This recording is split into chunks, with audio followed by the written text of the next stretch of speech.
வணக்கம் பானு. அதாவது சென்னை மற்றும் புறநகர் பகுதிகளில் நேற்று மாலையிலிருந்து விட்டு விட்டு மழை பெய்து கொண்டு இருந்தது.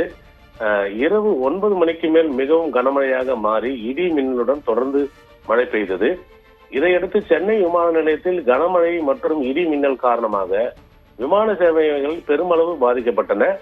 நேற்று இரவு பெங்களூரு, மும்பை, விஜயவாடா, புவனேஸ்வர், கோழிக்கோடு, திருச்சி, திருவனந்தபுரம், கோலாலம்பூர் உள்ளிட்ட 13 விமானங்கள் சென்னையில் தரையிறங்க முடியாமல் நீண்ட நேரமாக வானில் வட்டமடித்து பறந்து தத்தளித்துக் கொண்டிருந்தன. அவ்வப்போது மழை சிறிது ஓயும் போது வட்டமடித்து பறந்து கொண்டிருந்த விமானங்கள் அவசரமாக சென்னையில் தரையிறங்கின. ஆனால் திருச்சியில் இருந்து 68 பயணிகளுடன் சென்னைக்கு வந்த இண்டிகோ ஏர்லைன்ஸ் பயணிகள் விமானம் எரிபொருள் குறைவாக இருந்த காரணத்தினால் வானில் தொடர்ந்து வட்டமடிக்க முடியாமல் பெங்களூருக்கு திருப்பி சென்றது. அதேபோல் சென்னையிலிருந்து புறப்படும் விமானங்கள் Mumbai, Delhi, Hyderabad, Kochi, Kovai, Kolkata, Indore, Singapore, Abu Dhabi, Kuala Lumpur உள்ளிட்ட 20 விமானங்கள் சுமார் 2 மணி நேரம் வரை தாமதமாக புறப்பட்டு சென்றன.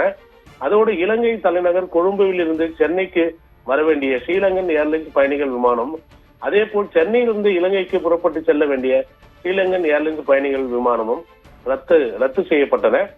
இதேபோல் இரவு முழுவதும் பெய்த கனமழையின் இடி மின்னல் காரணமாக சென்னை விமான நிலையத்தில் 13 வருகை விமானங்கள், 30 புறப்படும் விமானங்கள் ரத்தான 2 விமானங்கள் என மொத்தம் 35 விமான சேவைகள் பாதிக்கப்பட்டு பயணிகள் கடும் அவதிக்குள்ளாகி வருகின்றனர். பானு.